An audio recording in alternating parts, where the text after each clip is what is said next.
Good morning students. कल हमने किया था what is future simple tense. आज हम करेंगे future continuous tense.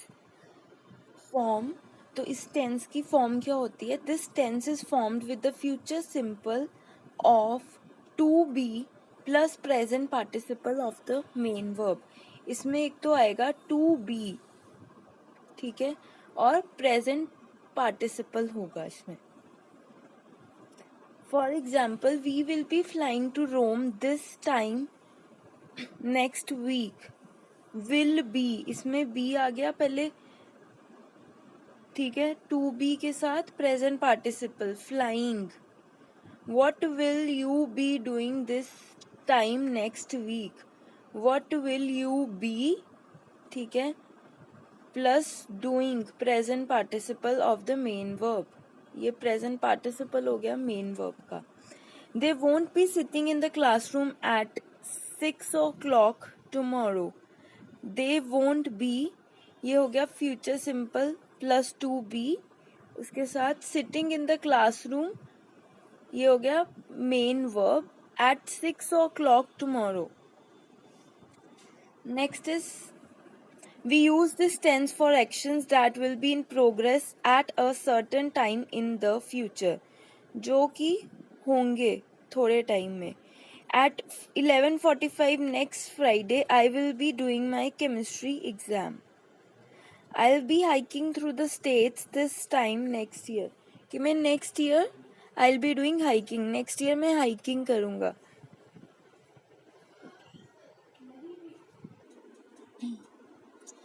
Next is for example, हम यहाँ पे डायग्राम देख रहे हैं. इसमें हम देख रहे हैं कि जो प्रोसेस है वो शुरू हो गया, बट वो फ्यूचर में टेक प्लेस करेगा, मतलब that will happen in future, future में होगा वो. This time next week I will be taking my driving test. Okay. Next is the future continuous is also used to express long-term arrangements, especially for traveling. Example, the band will be traveling through Scandinavia at the end of the month. They will be giving 3 performances there. तो उसमें क्या है कि long term arrangements हैं कि इस month के and तक वो जाएंगे और 3 परफॉर्मेंसेस देंगे. Will be giving 3 performances. Next is the future continuous is also used to ask very polite questions about future activity. By using future continuous tense, the speaker using the questions shows that he does not want to influence the other person's decision in any way at all. तो जो दूसरा इंसान question पूछ रहा है वो इस तरह से पूछ रहा है कि आप जो डिसीजन है वो आपका इन्फ्लुएंस ना हो. Where will you be having dinner, sir? ये बॉस से पूछा गया. Where will you be having dinner, sir? What will you be having, madam? Waiter ने कस्टमर से पूछा. Next is the future continuous is also used to make deductions about what is happening at the moment of speaking. Example, he will be working in his garden now, otherwise he would have heard the phone. तो इसमें ये है कि deductions कि वो ऐसे कर सकता था अगर वो गार्डन में काम नहीं कर रहा होता तो वो फोन सुन लेता. She hasn't begun making up the bed. She will still be doing the washing up. कि उसने अभी तक बेड नहीं बनाया, वो अभी तक कपड़े ही वॉश कर रही होगी.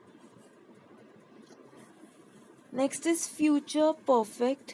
This tense is formed with will plus have plus past participle of the main verb. तो इसका आपको ये याद रखना है, past participle आएगा, ठीक है, main verb. They'll have finished finalized their business by noon. They all have finalized their business by noon, ठीक है.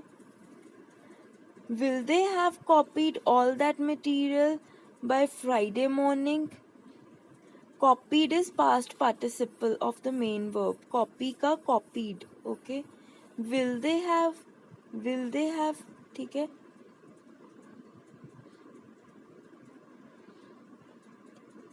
Next is they won't have organized this course by the end of this year.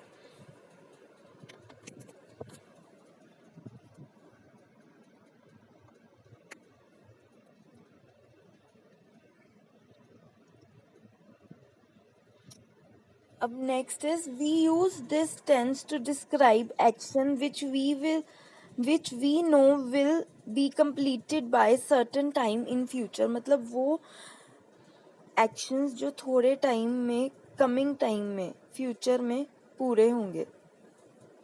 I'll have finished this book by the end of the week. मतलब अभी book मैंने finish नहीं की, मैं by the end of this week इसको finish कर दूंगा. तो इसमें हम देख रहे हैं example by the end of the next week I will have finished my exam. तो ये अभी चल रहे हैं exam, by the next week खत्म हो जाएंगे. नाउ से फ्यूचर के बीच. Next is future perfect continuous. This tense is formed with the future perfect to be present participle of the main verb. तो इसमें क्या क्या आएगा? Future perfect tense to be आएगा added plus present participle of the main verb. By the end of this year, we will have been experimenting with this polymer for more than 3 months. ठीक है, तो इसमें क्या है? एक तो present participle है, experiment का experimenting, फिर future perfect tense है I'll have been. ठीक है. Next is how long will you have been living in that shack by the end of this year? How long will you have been living? Have been living, live का living. Okay. Next is I won't have been living here for more than 5 years by the end of this year.